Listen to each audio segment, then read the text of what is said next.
혹시 여러분 주변에는 인간 쓰레기라고 부를 만한 사람이 있으신가요? 그 사람이 여러분에게 피해를 줬거나 그 사람으로 인해 내가 무언가 손해를 본 적이 있으신가요? 그렇다면 그런 사람에게 화를 내셨나요? 아니면 그냥 좋은 게 좋은 거라고 말하시면서 넘어가려고 하셨나요? 인간관계에서 화를 내면 손해라고 말하지만 무조건 화를 참는 것만이 좋은 것은 아닙니다. 단 화를 내려면 이렇게 내야 합니다. 여러분의 인간관계에 큰 도움이 될 오늘의 지혜를 꼭 한번 들어주시기 바랍니다. 첫 번째, 화를 낼 거면 이렇게 내라. 대부분의 인간관계 책을 보면 화를 내면 무조건 손해이니 화를 내지 말고 속으로 삭히라고 말한다. 하지만 이렇게 화를 삭히기만 하면 화병에 걸리기만 할 뿐 화를 나게 만든 상대방은 전혀 반성조차 하지 않는다. 화를 참는 것만이 무조건 능사가 아니고 화를 낼 거면 제대로 내야만 하는 것이다. 대부분 화를 내므로써 손해보는 이유는 화를 제대로 내지 못하기 때문이다. 화를 제대로 내기 위해서는 절대로 감정에 지배돼서는 안 되고 화를 내가 이용해야만 한다. 대부분은 화에 지배당해서 할 말 못할 말을 구분하지 못하고 이 말 저 말 내뱉다가 큰 손해를 보기 십상인데 화를 제대로 낸다면 손해볼 일이 없다. 그렇게 해야만 화를 내고도 다른 사람들에게 이해받고 복수하고도 박수받는다. 제대로 화를 내고 싶다면 가장 먼저 부정하는 말로 시작하지 마라. 부정적인 말은 상대로 하여금 마음의 문을 닫게 만든다.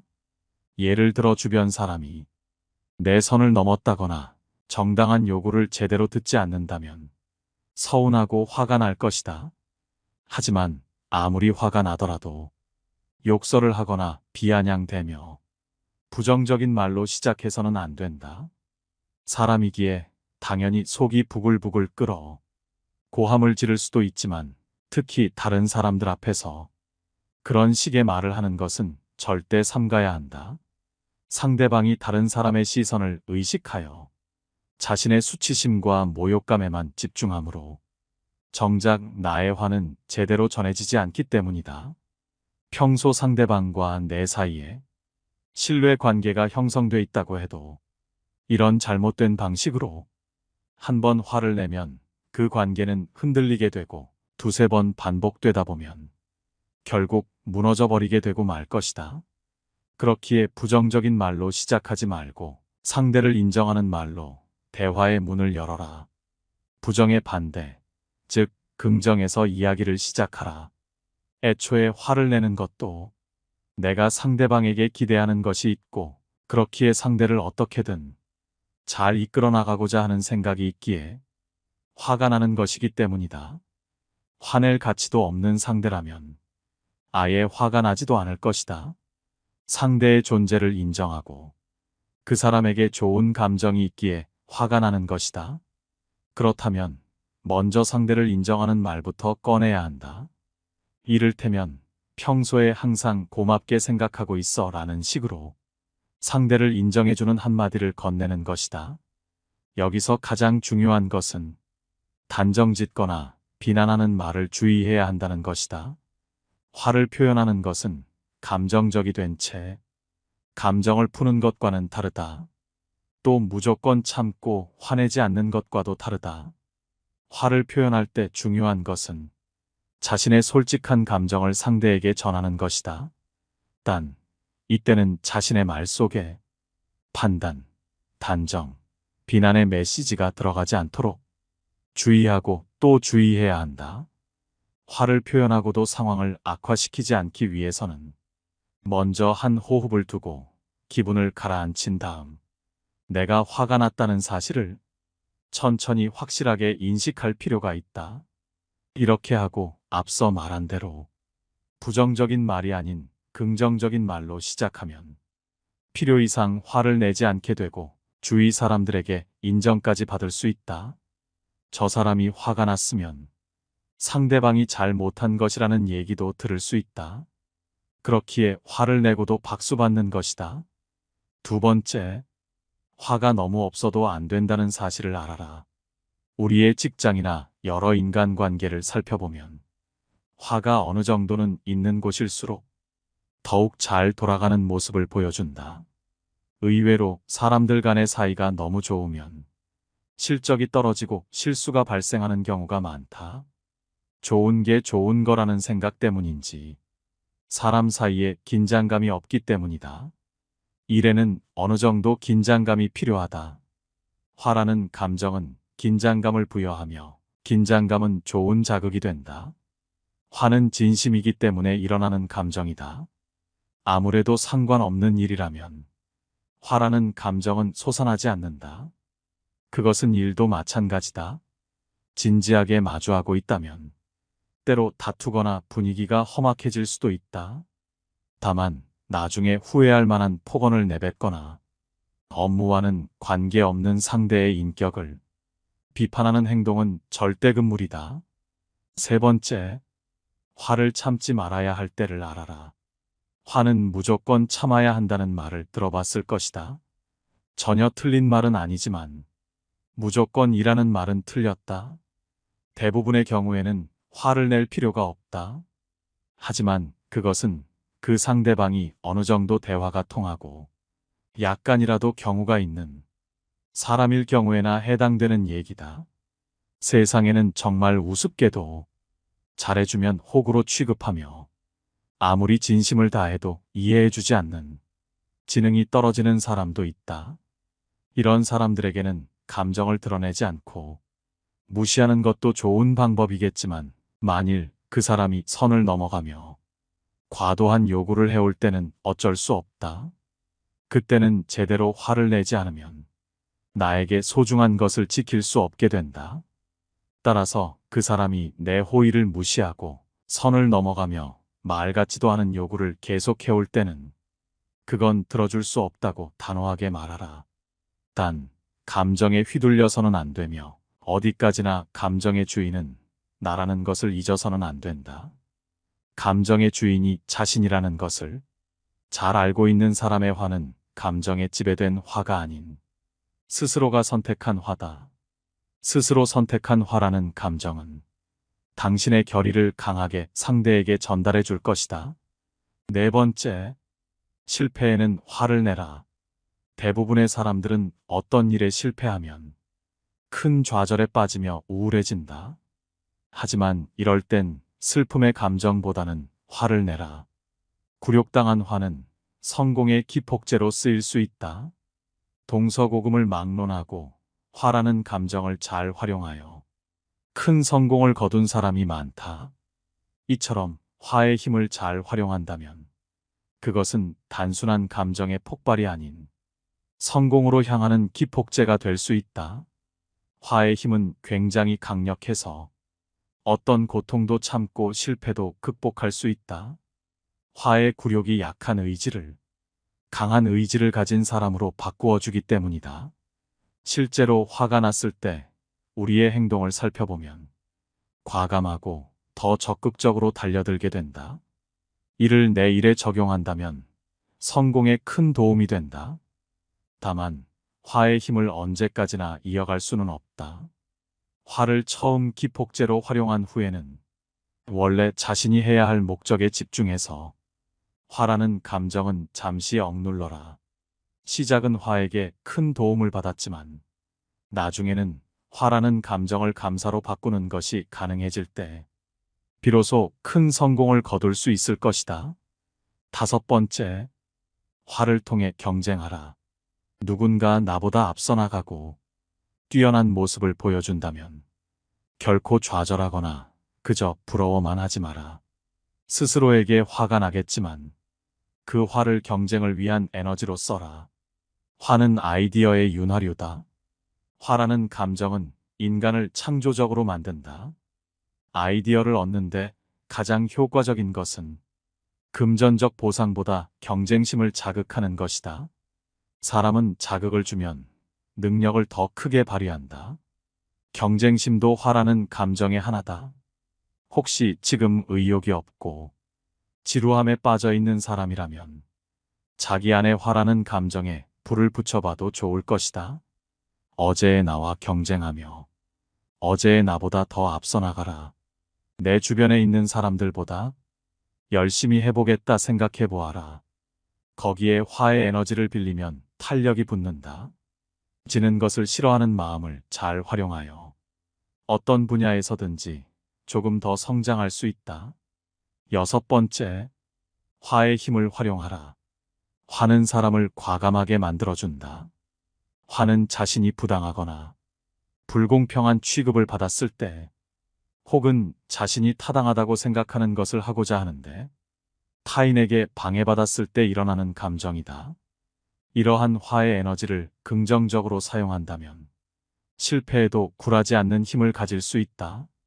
다만 화라는 감정을 폭발적인 행동에 전가하거나 감정적인 상태에서 무모한 행동을 하면 감정이 앞선 나머지 실수할 수 있기에 화에 지배되지 않게 가슴은 뜨겁지만 머리는 냉정하게 유지하라.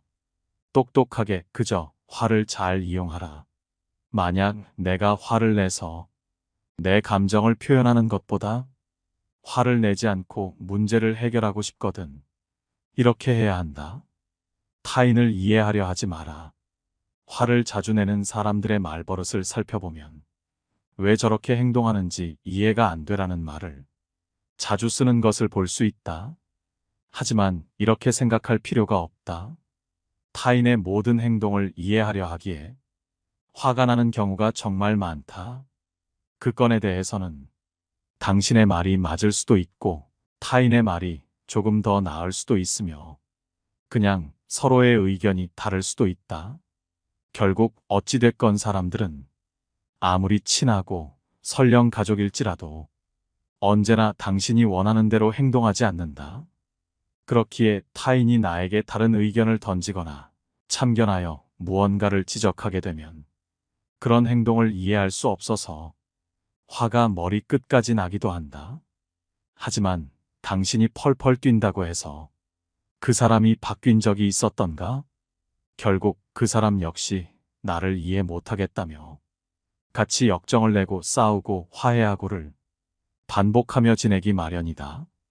그렇기에 남을 이해하려 하는 것 자체가 별 다른 이득을 주지 않는 행동이다.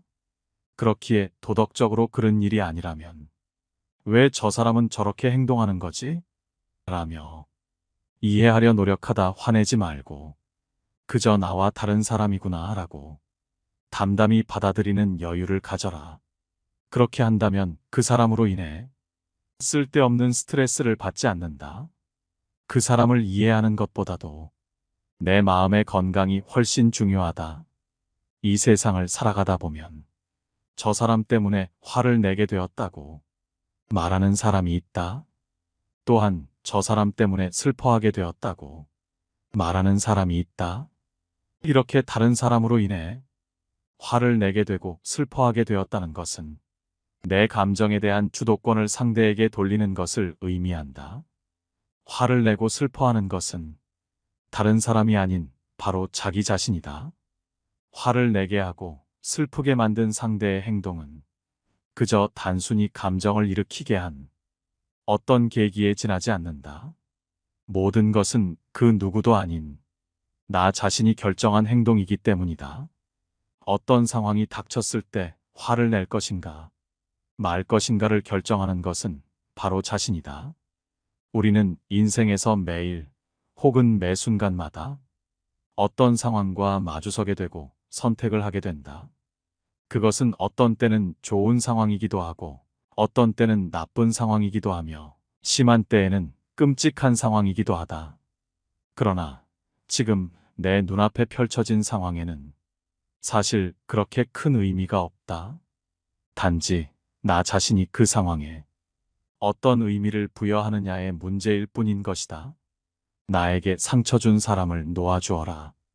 이것은 상처를 준 사람에게 똑같이 해주려는 마음을 풀고 복수에 대한 욕구를 포기하는 것이다. 이것은 당신에게 상처를 주는 행동들의 원인을 이해하게 되면 때때로 자연스럽게 찾아오기도 한다. 나에게 상처를 준 사람을 놓아주게 되면 어느 정도 분노가 한 번에 풀리기도 하고 이를 통해 어떻게 용서하는지도 배우게 된다. 용서는 실제로 어떤 사람을 풀어주거나 놓아준다는 의미를 가지고 있다. 당신이 다른 사람에게 원한을 품고 용서하지 않는다면 상대방과 감정적인 끈으로 묶여 있는 것이다. 그러므로 그 끈을 풀려면 용서를 통해 상처를 준 사람을 의식적이고 의도적으로 놓아주어야 한다. 소리내어 용서의 말을 해보는 것도 좋다. 특히 다른 사람들이 있는 곳에서 하면 그 효과가 훨씬 더 크다.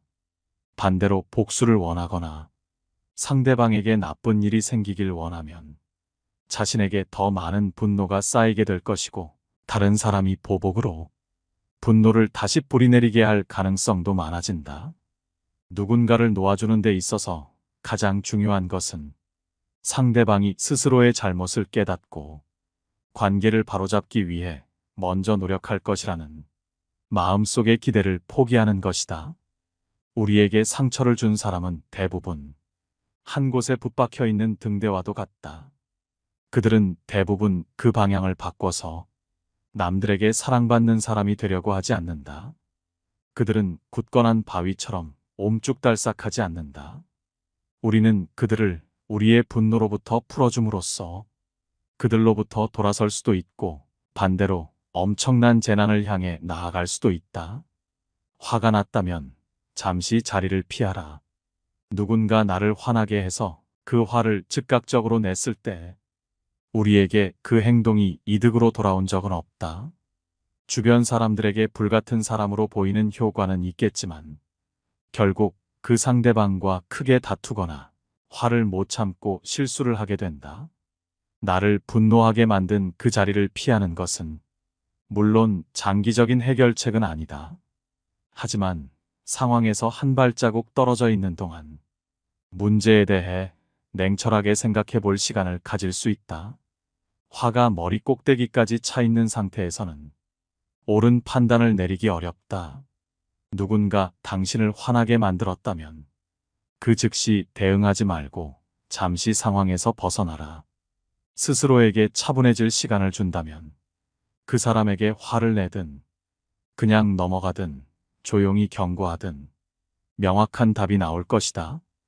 게다가 화를 참지 못하고 마구잡이로 뱉는 분노의 말보다 냉정한 태도로 뱉는 경고의 말이 훨씬 더 효과적으로 받아들여진다. 분노는 생각보다 사소하다. 누군가로 인해 화가 나면 무언가 말하거나 행동하기 전에 먼저 숫자를 10가지 세어보라. 그래도 화가 가라앉지 않는다면 100가지 세어라. 그러다 보면 우리는 생각보다 사소한 일에 분노했다는 사실에 놀라게 된다. 우리가 인생을 살면서 가장 가치 있는 일은 설령 화가 나더라도 분노를 표출하지 않는 것이다. 사람은 흥분하면 자기를 속이는 결과를 만든다. 평소에 사리가 밝고 온화하던 사람도 일단 흥분하면 도리를 저버리고 사나운 행동이 나타난다. 조금 전까지 다정하던 친구에게 생전 안 볼 듯이 무서운 욕설을 퍼붓는 것은 흥분의 소치이다. 자기의 마음을 올바르게 표현하려면 냉정하게 자신을 억제할 줄 알아야 한다. 화를 냈을 때 뭐가 바뀔지 생각하라. 당신은 분명 뭔가가 마음에 들지 않아? 화가 났을 것이다. 하지만 화를 낸다고 해서 당신이 원하는 방향대로 일이 흘러갈까 생각해보면 이 세상이 돌아가는 것은 전혀 그렇지 않다. 실컷 화를 낸 뒤 원하는 것을 얻어낼 가능성은 거의 없다고 볼 수 있다. 화가 나는 상황이어도 당신의 목표가 무엇인지 다시 한번 생각해 보아라. 나쁜 일은 좋은 약에 불과하다. 지금 우리에게 나쁜 일들이 일어난다면 이 나쁜 일들을 환자가 먹는 약이라고 생각하라. 약은 맛있으지만 몸을 고친다. 고난과 역경은 나의 정신에는 약이 되므로 기뻐하라. 진짜 고통은 나의 내면을 기만할 때에만 존재하는 법이다. 무언가 두렵고 화가 난다면 그 이유는 바깥이 아닌 바로 자기 안에 있음을 기억하라. 성내기를 심히 하면 기운을 상하고 생각을 많이 하면 크게 정신을 소모한다. 정신이 피로하면 마음이 수고롭기 쉽고 기운이 약하면 그에 따라 병이 생긴다. 슬퍼하고 기뻐하는 것을 심하게 말며 음식은 마땅히 고르게 하며 밤에 술 취하는 것을 거듭 금하고 무엇보다 마음이 고요한 새벽에 성내는 것을 경계하라. 공격적으로 대하지 말고 적극적으로 대응하라. 공격적인 태도와 적극적인 태도는 얼핏 보면 비슷해 보일 수는 있으나 상당히 다른 결과를 가져온다. 만약 당신을 화나게 만든 사람에게 공격적으로 대하면 그 순간에는 통쾌한 기분이 들지도 모른다. 하지만 그 상대 역시 언젠가 당신을 공격할 것이다. 반대로 적극적인 모습을 보인다면 인정받는다. 상대의 악의를 호의로 바꾸는 등 상황이 호전되며 진정한 대인배가 될 수 있을 것이다. 지금 화가 난다고 해서 공격적으로 남에게 폭언을 하거나 난폭한 행동을 하지 마라. 분노는 한때에 불과하다. 만일 지금 불행하다고 느낀다면 바로 자신이 저질렀던 모든 나쁜 행동을 기억하라. 이것은 기분이 나쁘겠지만 자신을 개선시키는 힘이 있다. 개개인의 삶이 얼마나 다른가는 중요하지 않다. 완성으로 가기 위한 거리는 누구에게나 똑같기 때문이다. 우리는 모두 완성에서 멀리 떨어져 있다. 자기 자신이 다른 사람들을 가르치는 선생이라 생각하는 경우도 있지만 우리는 언제나 학생이 되어야 한다. 인생의 역할 모델을 찾고 있다면 단순하고 겸손한 사람으로 찾으라. 진정으로 위대한 사람은 그런 사람이다. 노여움은 그저 한때의 광기일 뿐이다. 노여움을 누르지 않으면 노여움이 나를 누른다는 것을 알아야 한다. 화에 지배되지 말고 내가 잘 사는데 집중하라. 당신을 화나게 만든 일들에 대한 분노가 하루 종일 머릿속을 헤집고 다니게 놔둬선 안 된다. 당신을 화나게 만드는 사람들의 무례함은 그 사람의 인격을 드러내는 것이지 당신의 인격이 아니다. 하지만 이에 대한 분노에 사로잡히면 당신은 분노와 과거에 얽매인 사람이 될 수 있다. 머릿속에 부정적인 생각은 곱게 접어 서랍 속에 집어넣고 당신은 그저 당신의 인생을 살아라. 나를 화나게 한 어리석은 사람 때문에 내 인생을 화내는 데 쓰지 말라는 것이다. 분노는 나약함의 증거이지 힘의 증거가 아니다. 사람들이 종종 분노에 사로잡혀 그것을 억제하지 못하는 것은 분노 속에 일종의 과격한 멋이 있다고 착각하기 때문이다. 하지만 그것은 그저 착각에 불과하다. 분노의 발작에 지지 않기 위해서는 분노 속에는 좋은 것이라고는 아무것도 없고 또 있을 수도 없다는 것.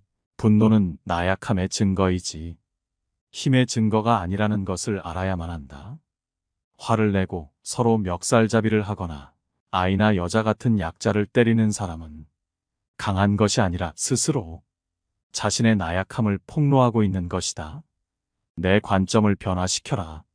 길가에 핀 꽃 한 송이를 어떻게 보느냐에 따라 행복과 불행이 엇갈린다. 길가에 핀 작은 꽃 한 송이도 어떤 마음으로 받아들이느냐에 따라 위로가 될 수도 있고 안 될 수도 있다. 이것은 행복도 불행도 마찬가지다. 예를 들어 내가 힘든 상황에 처해 있더라도 다른 사람들에게 힘차게 인사하겠다 마음먹으면 분명 누군가가 웃는 얼굴로 받아들여 줄 것이다. 행복한 조건을 갖추었기 때문에 행복한 것이 아니라 행복하다고 느끼기 때문에 행복한 것이다. 우리가 있는 모든 곳이 마찬가지다. 현재를 즐기는 사람은 그곳이 어디든지 즐거운 곳으로 만들 수 있다. 상대방과 비교하여 승패를 가리지 마라. 다른 사람과 비교하지 말고 자신과 경쟁하라. 우리는 끝없이 남과 비교하면서 우울감과 열등감에서 헤어나오지 못한다. 혹은 반대로 나는 남들보다 일도 잘하고 돈도 많다는 우월감을 느끼기도 한다. 우리는 늘 다른 사람과 비교하면서 승패를 결정하려고 하는 것이다.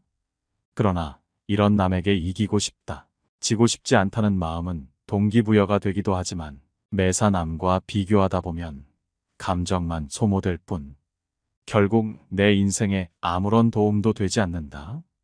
그대가 정말 비교해야 할 대상이 있다면 그것은 다름 아닌 과거의 자신이다. 어제의 내가 얼마나 성장했는지 비교하는 사람은 결국 올바른 방향으로 성장해 나갈 수 있다. 매일매일 새로워지고 최선을 다하는 사람은 이미 모두가 인생의 승리자다. 누군가를 이기는 것보다 자기 자신을 극복하는 것이 중요하다. 그리고 한 걸음 더 나아가 더 나아진 그대의 모습을 머릿속으로 그려보고 더 나은 삶과 발전된 나를 목표로 삼아 나 자신과 경쟁해야 한다. 오늘 여러분과 함께 알아볼 지혜는 여기까지입니다. 여러분은 지금까지 화를 어떻게 대처하셨나요? 화를 내는 것으로 인해 손해를 보셨다면 화를 제대로 내는 법을 알아가셔서 인생에 큰 도움을 받아가셨으면 좋겠습니다. 긴 영상 시청해 주셔서 감사합니다. 새해 복 많이 받으시기 바라며 깨달음의 광장이었습니다.